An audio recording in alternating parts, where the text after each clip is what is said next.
বছরখানেক আগে থেকেই চলছিল নানা জল্পনা। বিজ্ঞানীরা অঙ্ক কষে জানিয়ে দিয়েছিলেন পৃথিবীর দিকে ছুটে আসছে মাউন্ট এভারেস্টের চেয়েও বড় এক ধূমকেতু। এবার বিজ্ঞানের হিসেবকে সত্যি করেই সে এসে পড়েছে পৃথিবীর খুব কাছে। এই ধূমকেতু যদি পৃথিবীকে বিপুল বেগে এসে ধাক্কা মারে, তাহলে আমাদের প্রিয় ধরিত্রীর কি এবং কতটা ক্ষতি হবে তা ধারণার বাইরে। এই রকমই ভয় ধারানো খবর সোশ্যাল মিডিয়া সহ নানা জায়গায় প্রকাশিত হলেও তা একেবারেই অমূলক বলে উড়িয়ে দিয়েছেন জ্যোতির্বিজ্ঞানীরা। ডেভিল ধূমকেতুর বিজ্ঞানীদের দেওয়া নাম হলো 12P পন্স ব্রুকস। বিখ্যাত হ্যালির ধূমকেতু যেমন ৭৪ থেকে ৭৬ বছরের মধ্যে একবার পৃথিবীর কাছাকাছি আসে, সেই রকমই এই ডেভিল ধূমকেতুও প্রতি ৭১.২ বছরে একবার সূর্যকে প্রদক্ষিণ করে। ১৩২৫ সালে প্রথম এই ধূমকেতুর খোঁজ পায় আকাশ সম্পর্কে খোঁজ রাখা মানুষজন। ধূমকেতু গবেষক জিন লুই পন্স একে ১৮১২ সালে দেখতে পান। ১৮৮৩ সালে উইলিয়াম ব্রুকস ফের একে আবিষ্কার করেন।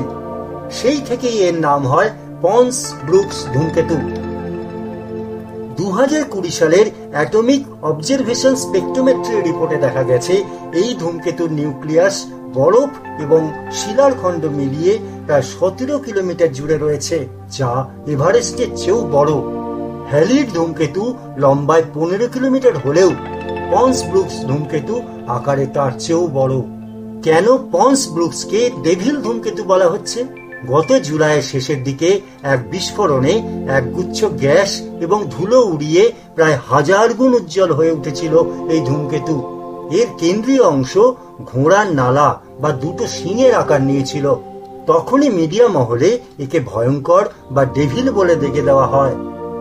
কিন্তু বিজ্ঞানীরা জানিয়ে দিয়েছেন যে ভয়ের কিছুই নেই। মার্চের মাঝামাঝি থেকেই ধূমকেতুটিকে রাতের আকাশে দেখা যেতে শুরু করেছে। বিজ্ঞানীরা জানাচ্ছেন যে আগামী সপ্তাহগুলিতে এটি আরো উজ্জ্বল হয়ে উঠবে। তখন খালি চোখেই দেখা যাবে ডেভিল ধূমকেতুকে। ২১শে এপ্রিল নাগাদ এটি সূর্যের নিকটতম হওয়ায় সর্বোচ্চ উজ্জ্বলতায় পৌঁছবে বলে আশা করা হচ্ছে।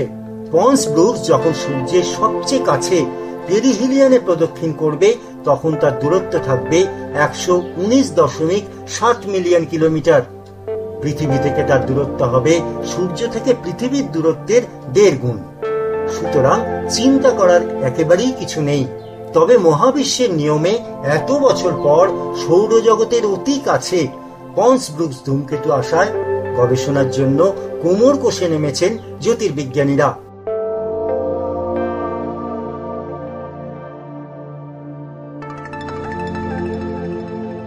খোঁজ খবরে এই ভিডিওটি দেখার জন্য আপনাকে ধন্যবাদ। সমাজ সংস্কৃতি থেকে বিনোদন বা লাইফস্টাইলের নানা বিষয় নিয়ে নানা তথ্য থাকছে খোঁজ খবরের ছোট ছোট ভিডিওতে। যারা এইরকম আরো ভিডিও পেতে চান, তারা অবশ্যই আমাদের চ্যানেলটিকে সাবস্ক্রাইব করে রাখুন।